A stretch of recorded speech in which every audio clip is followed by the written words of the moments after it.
So I think if you guys could all mute yourself, I think I can mute everybody except Charles. That would be awesome. And welcome. Super excited about this talk today. So Yeah, just, me too. I'll keep it manageable and letting people roll in, but we'll kind of get started because we only have about 35 minutes and I'm so excited about this talk today. So what we're talking about is the pursuit of happiness and how flow state creates optimum performance. And this topic is really close to my heart because of, for some of you who don't know me, my name is Christina McGrath. I own my company, Swell Fit Living, which I help people create optimum performance with their health, primarily with helping people have proper personalized nutrition programs, balance their with yoga, and a whole source of recovery topics as well. So I'm really excited about. I get people into optimum performance so they can get into a flow state, or they can excel in their sport. I have a background with teaching snowboarding, rock climbing, mountaineering, and I bike and do all sorts of sports. So it's really, this topic is really close to my heart. So Charles, I'm going to just let you lay it in. And Charles and I, just to let you know, Charles and I met in London and we have just a lot in common. He's an amazing speaker and I'm going to let him take over from here. Okay, great. Thank you. Thanks, Christina. So basically, just as a quick bit of background, my background was as a theatre designer first, then a film designer, then a hotel designer. But in between all of that, I've been reading and researching on neuroscience and how designers think, and not just designers, how everybody thinks. And what we're going to talk about today is something called flow state, which was first sort of, I'd say, discovered, or rather than invented, but discovered by a Hungarian professor called Mihaly Csikszentmihalyi. And he wrote the book called Flow. Now, this became a very, very important concept, particularly in sports, in painting, in artists, and, you know, almost everybody at some point gets into a flow state. Now, there are some difficulties with getting into it because you need to be able to do some of the things that I'm going to talk about this evening. The first of which is basically looking at the contents of consciousness, as he calls it, the contents of consciousness. Now, what he says is that one of the basic principles of getting into a flow state is being able to control your thoughts and your feelings, which doesn't come very easily. And his basic principle is that we look at it from a phenomenological point of view and from an information theory point of view. Now, I don't want to use any technical terms, but what that means very simply is that basically it's based on events, on what happens. So it's directly interpreting events. It's not just what goes on. And the brain is, of course, a very complex thing. And what he means by consciousness is, or conscious, is that being able to direct the course of our sensations, of our feelings, of our thoughts, and how we do that and how we get control of that is the difficult thing that we have to achieve. And it does involve skill and it does involve challenge. And I'll come to those two concepts a bit later.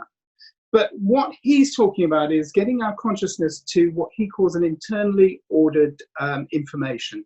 So being aware that we have a desire and it is something that we want to accomplish. Now, you have to have the desire, you have to make the goals and make the desire, and then you have to decide on a route to accomplish it. And normally, particularly with sports people,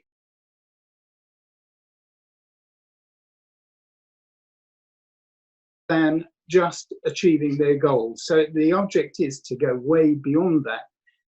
And that's basically intentional. That's intentionality. And it means basically that we're prioritizing how we use our thoughts and how we order our thoughts. So that will be your instincts, your desires, your drives, and to be hungry for that. I mean, hunger is actually a very, very good example because with hunger, it's a very basic core body function that drives an emotion. Now, you don't need to know that that that's what's happening. All you need to know is you feel hungry and you need to satisfy that desire. So it's a question of organizing the hierarchies and the goals, or the hierarchies of the goals. Now, obviously, there's lots and lots and lots of people who do get into what he calls the flow state, and that would be things like heroes, maybe saints even, or artists, poets, elite athletes, all these sorts of people. They sort of demonstrate to us, if you like, that consciousness can be ordered, can be directed, and can be directed towards a goal.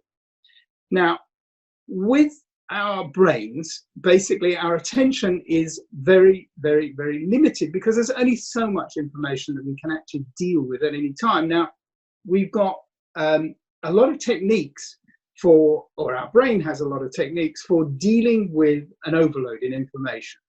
And it does that by, I mean, as we all do, you do it by chunking things together, by grouping things, by stereotyping, by assumptions, by habits, by beliefs. I mean, and then sometimes we use something like symbolic language, and that might be something like maths or abstract concepts.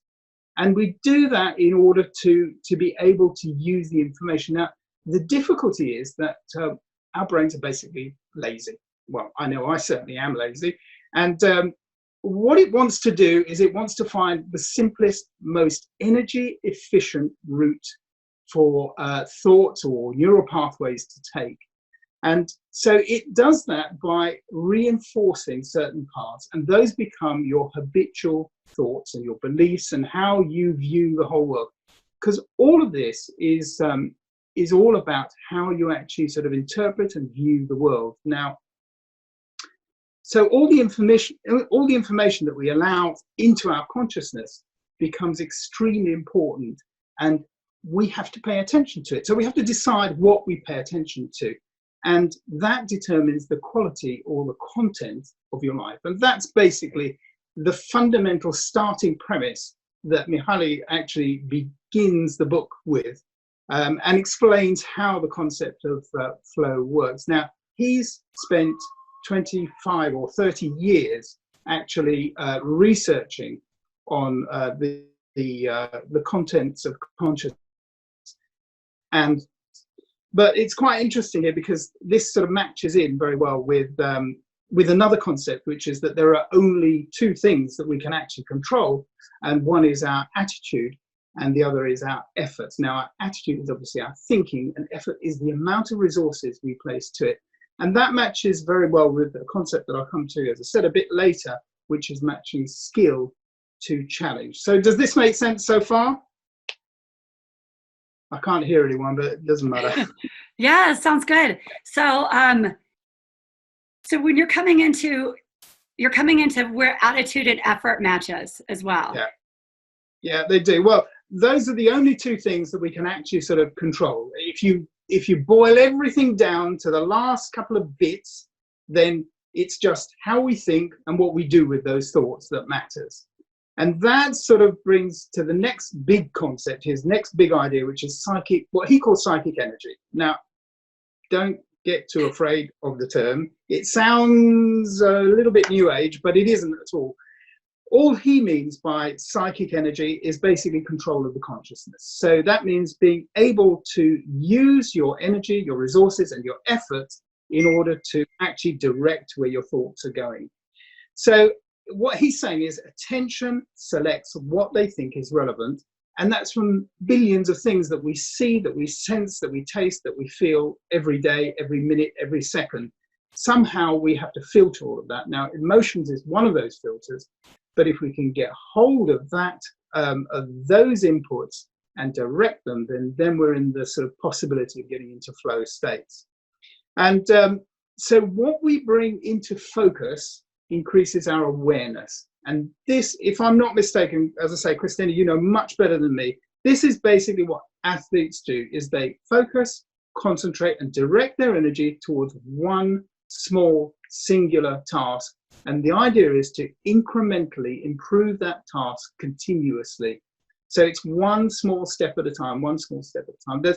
There's a whole section that we'll talk about maybe in another talk, which is about how you can manipulate and direct and guide the sort of single steps. And that's another special technique also that goes into sports therapy. Yeah. So the one thing that I did want to mention, I think there's a thing that, we think about with flow state and performance. We think about that we have to be, thinking more or single point of focus more, but it's actually, we talked about it almost the opposite. Yeah, it's a really, really, really important point, actually.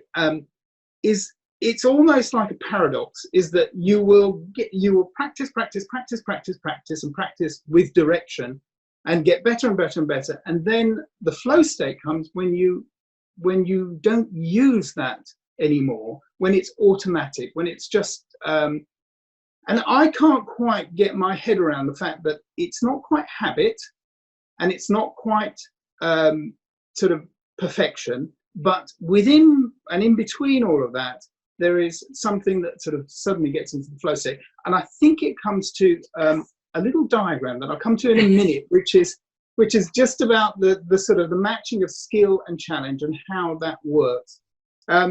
So just with one more thing that I wanted to say, when you said it's not quite habit, but we're developing the skill, so we're creating that skill to a point where I find everything kind of flushes away from what people think about you, what you think about yourself. You're so involved that when that habit becomes more skillful and that you're at that single point of focus, that's where you kind of bridge over. A single point of focus is absolutely right. And I mean, you've climbed, I've climbed, and you know that sensation you have where you're only in one specific moment. You're nowhere else. There's no past, there's no future. It's just that moment, and you have to concentrate on that moment. And at that moment, you're right at the top end of your skill level, and you're right next to the level at which the challenge is extremely difficult. Now, if you succeed in it, of course, that is the ultimate flow state, is to get into that state. And the only other time that I've ever sort of felt that sort of deep level of, it's almost like meditation, that deep level of concentration is drawing sometimes. Sometimes you draw and all of a sudden just things just take, not aware that you're drawing, you're watching, you're looking, you're seeing, you're feeling, but it doesn't quite sort of, you're not making any effort to do it. And I think you need an enormous amount of skill to be able to get to that level. So the other thing that Mihaly comes to is this terrible circular argument about the self, is that if we have attention and we direct, and it's all directed by the self, then that becomes the sum of all our conscious contents. And then that directs our goals, which then, of course, directs our attention. So the paradox, I think, and I come up against this a lot within the mind or the brain, is that there are many things that are actually circular. Belief is one of the other big things that, beliefs are formed by our actions, but you wouldn't take any action if you didn't believe that you could take the action. So it goes round and round in circles. So that's very difficult. I've got a cute little story that I like to tell anyway, which is about directing attention, and not just attention, but also about purpose and meaning, which is where we're going to gradually get to. Is if you imagine that there are 3 bricklayers and they're working on a cathedral, and the first one that you approach, you say to him, well, what are you doing? And he says, well, I'm putting this brick on that brick, and that's my job. You go to the second one and he says, and you ask him, what are you doing? And he says, well, I'm building a wall, and by putting this brick on that brick. But you go to the third one and he says, no, I'm building a cathedral, and maybe I'm putting brick on brick and building a wall, but I'm building a cathedral. So the point of that story is that then he understands, the third one particularly understands what the ultimate motive is. And that's part of this whole thing about getting into a flow state, is that you need a long-reaching goal and you need short-term, small steps to get towards that goal. So that's where he's getting at. Yeah. So along those lines, the other thing that with that big single-pointed focus goal, like you're talking about the guy who's building the cathedral, the point that he is building the cathedral is easier for him to get into a flow state, because Yeah. even though he does the daily actions to it. Well, it's because it has meaning. Yeah. So because it has meaning, he knows why he's doing it, or he has decided for himself, and that's what Mihaly is getting at, is he has decided for himself why he's doing this, or something's told him and accepted it. So he is directing his attention towards a much greater goal than even himself. And that gives him meaning, which then gives him purpose, which then gives him, he's probably a much happier person as a result. But the other thing to look at as well that he looks at too is this other side of things, which he calls psychic entropy, which is, if you like, the opposite of positive thinking. And this is, for instance, where you have repetitive negative thoughts that are very, very difficult to shake. And this is partly because the brain wants to make these very strong neural pathways. Unfortunately, some of them are not necessarily very positive, but it loves to take these routes again and again and again because they're energy efficient. I mean, the brain uses, I think, 20% of all the body's oxygen, which is massive, you know. In fact, a chess player, I love this fact, a chess player will be able to use up 10,000 calories in one day just by sitting, because he's using his mind all the time. That's a grandmaster, admittedly, a grandmaster. So anyway, but then so move on just a little bit. So if we go towards, then what he begins to talk about is saying, right, you've got control of your consciousness. You're beginning to practice, to gain the skill, and then there is the challenge. So then the flow comes when you reach what he calls optimal experience. And the way he explains it, and I've got a little diagram, I can't do a screen share, but maybe that makes sense. Right. So as you can see, there's skill going up here, and then there's challenge here. That may be reversed. Is it reversed on the screen? I don't know. And this bit going up here, that is the flow channel, if you like, the flow state.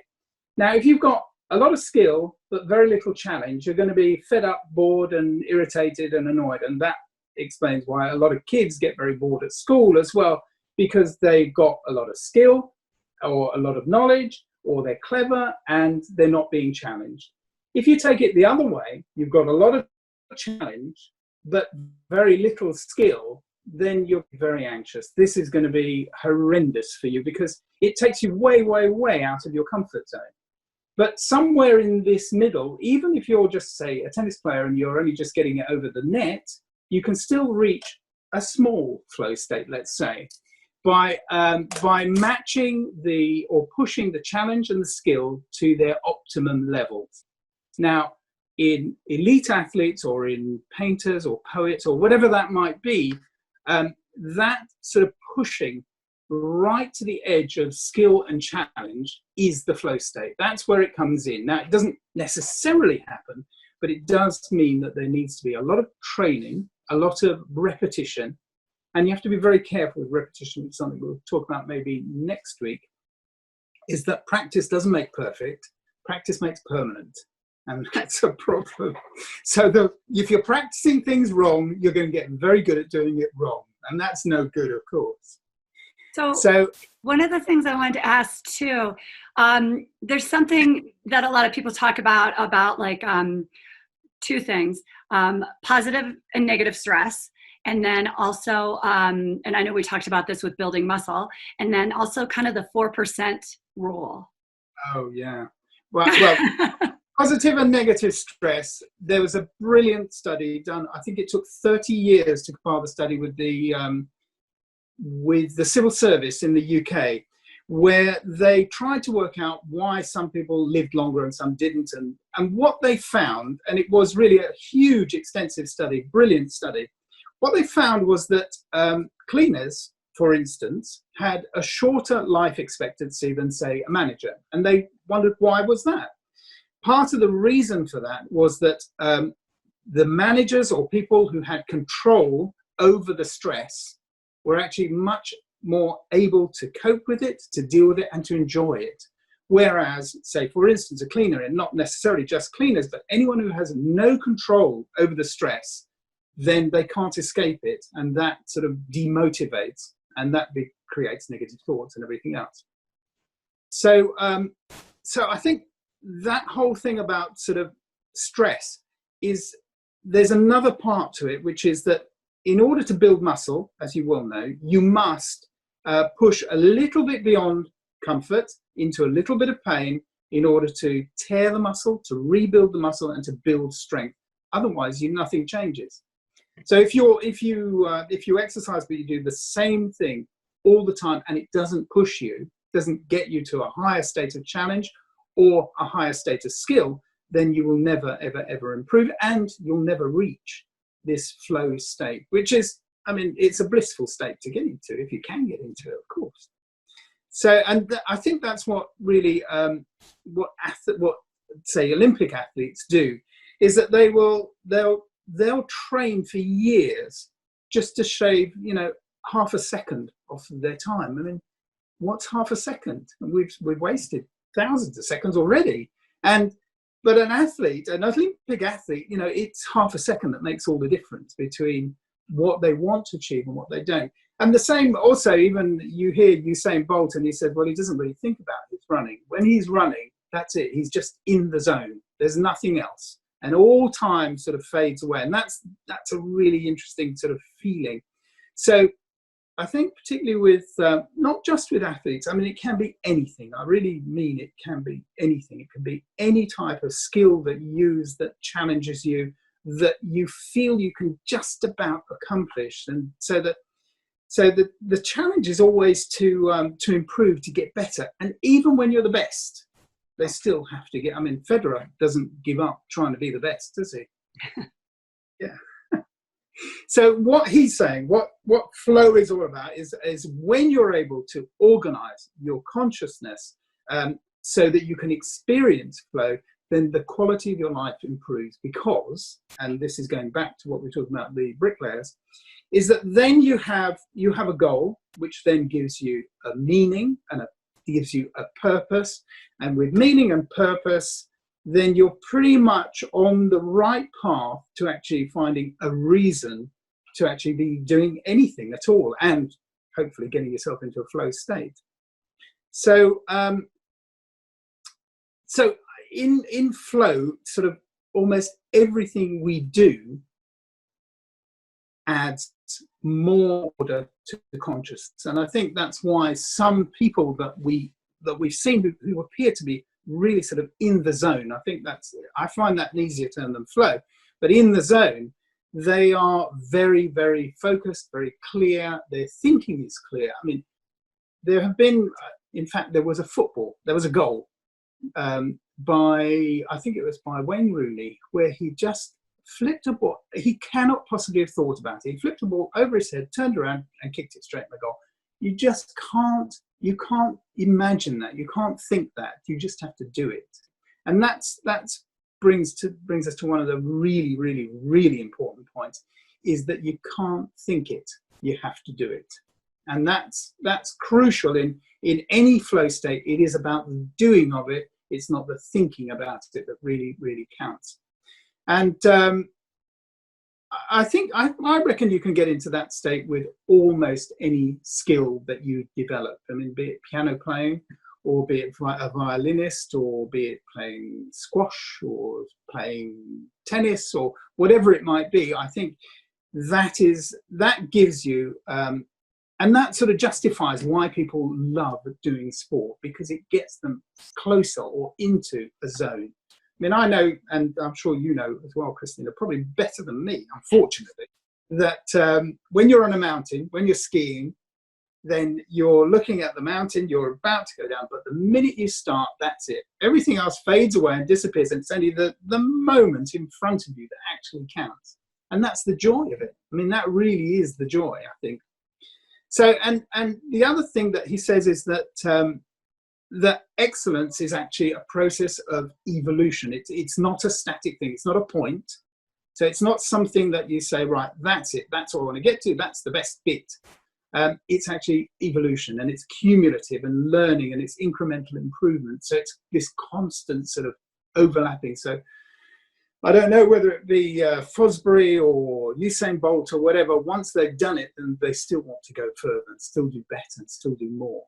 So that gives everything purpose. And the battle, I think, for all of us really is the struggle with ourselves and establishing that control and that level of attention, which I think is really, really, really difficult to actually sort of direct the contents of consciousness, is what he calls it anyway.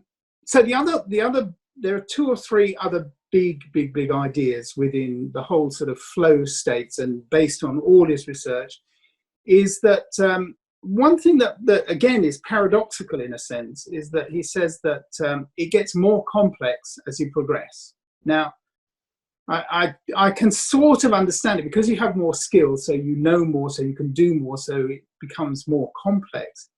But what flow helps you to do is to integrate and differentiate, and that allows much deeper concentration. So you decide what's in, what's out, what you want and what you don't want. And that means that consciousness gets unusually well ordered, basically. You get it sort of into the bubble, into the zone. But it's very difficult to do because it's thoughts, intentions, feelings, and, you know, we've all grown up with sort of very complex emotions that don't necessarily do everything we want them to do, and some of them are quite, dare I say, animalistic. So, of course, they propose other things than the thing that we want them to do. And that's why he says also that you have to decide what the intentions are. And if you can work out, if you can prioritize your attention, your intentions, then you will gain better control over attention and then get into this flow state. Right, so a little quote from him is when we choose a goal and invest in ourselves, and we invest in ourselves in it, to the limits of concentration, whatever we do will be enjoyable and rewarding. And I think that everybody's felt, I mean, driving a car even. Here's another stupid example. I don't know if he's listening now. Is a friend of mine took me to a racetrack, and he races classic cars. And he said, right, off you go, get in. And I was absolutely terrified. But after about the third or fourth lap, then that terror was suddenly turning into, yes, I get this, I know this. That's where the skill began to meet the challenge. And then you get into this deep consciousness where you know when you're meant to be doing it, and you're getting to the optimum. Optimal for me was nothing like anybody else, by the way. I was much slower than everybody else. But it was that sort of wonderful, sort of deep feeling of pleasure and that flow state. So past and present didn't matter. You know, at that moment, I'm in the car and I'm racing, and that's it. And it was great. So another sort of part of this is just small marginal gains that we spoke about a little bit earlier. Is that there's the quote, this is actually from somebody else completely, which is, I've got the book here somewhere. It's a book called Legacy, about the All Blacks, who were sort of sporting heroes. He says, if you can get 100 things done 1% better, you will deliver a cumulative advantage. So, and that was the policy that the All Blacks used to have. Unfortunately, they have lost their crown, but they did have that incremental policy. And that's another concept that perhaps when we've got time we can talk about, which is this concept of Kaizen, which is very small improvements in as many different areas as possible. And that really is the other part that makes, that's more for organizations, I would say. And certainly applicable to sports as well, particularly sports teams. So, in summary, like, what are some of the kind of, I know we've talked a lot about different, how to, like you just kind of described, how to do little incremental changes to increase our skill level and test our boundaries a little bit, getting out of our mind, obviously a little bit more with more helpful thoughts than the negative ones. And then also what were a few of the other ones that maybe we can really like tangibly take home today and try them Yeah. with little things that we Okay. do? So there are two really big strategies. And one is that you have to make the external conditions match your goals. So that's the first one, and that might need a bit of explanation, but I'll come back to it. And then we have to change how we experience external conditions. Now, and that, to be honest, that I think that's a very simple concept, because if you imagine that you want to, if you view everything with a positive framework, then the world will seem to be more positive. If you view it negatively, the world will seem more negative. There was another interesting experiment which was done in America somewhere, Stanford I think, is that they asked students to force themselves to smile for a day, and then they judged, and they had some criteria for judging whether they felt happier or unhappier. And at the end of the day, although they said their cheeks ached, they said they all felt happier because they were smiling. Now, the logic behind that is that the physical actions of raising and compressing the muscles of your face sends a signal to your nervous system that says, oh, hang on, something's making me squish up my face. I must be happy, I must be smiling. And therefore, everybody felt afterwards, the emotion that they felt afterwards was triggered by the physicality of it.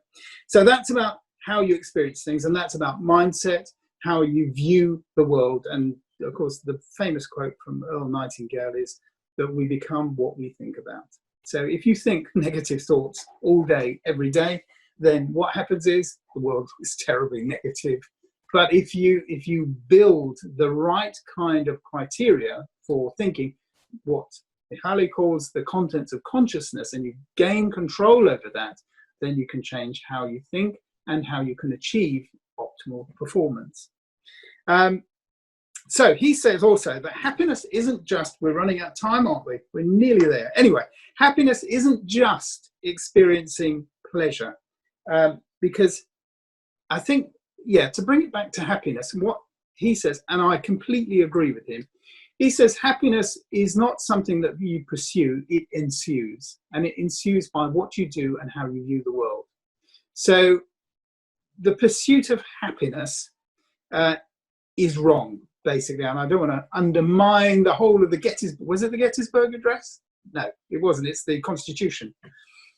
The pursuit of happiness is the wrong thing to look for. And I think that's one of the problems. So the more things you buy to get, it won't make you happy. What you need to do is to do the right things, and the right things with your mental energies and mental faculties and your physicality, in order to get yourself to have experiences that then will engender happiness. So, and that I think is also very closely related to meaning and purpose. And for me, purpose is absolutely everything. If you've got something that you want to do, you're more likely to be happy than if you don't. And if that gives your life meaning, well, there you are, you're the winner at the end of the day. So all challenge requires skill. You have to have skill to meet a challenge, to get into a flow state. There's lots and lots and lots and lots and lots of other concepts within it, but those are the sort of the main chunky ones. But it all comes down to attitude and effort. Is that you need to control your attitude, and you need to decide how much resources you put towards achieving that sort of attitude. So there we are. Yay. That's it. Bang on time. Look at that. Amazing. That was brilliant, Charles. I'm so excited. So we got everybody on here. So yeah, I think you wrapped it up beautifully. And we have, just for all of you out there, I so appreciate you talking about that, Charles. We've been talking about it for the last couple of weeks. I love this topic. We have a lot more to discuss on flow and purpose, and also incremental marginal gains and different things like that. We will be doing a talk every week. We'll do another talk next week, and we are going to get the New Zealand guys involved in it. And we'll be, Charles and I will both be sending out invitations, and I will have a recording of this if you want to share it with anybody. So please let me know. But next week, if you want to write this down, it's Thursday again, 2 p.m. Mountain Standard Time. I think it'll be 11 a.m. New Zealand time and 9 p.m. London time. And yeah, and we'll be talking about, what is our topic next week? Oh, what we'll talk about is deliberate practice, yeah. which is also a concept that has been developed with sports as much as with business, but it's how to direct the right kind of effort, the right kind of practice in order to achieve optimal results. Yay. Okay. Thank you so much for your time. Thank you, everybody, for joining us. And yeah, thank you so much. And I'll just sign off, and then hopefully we'll see you guys next week. Yeah, see you all. Thank Cheers. you.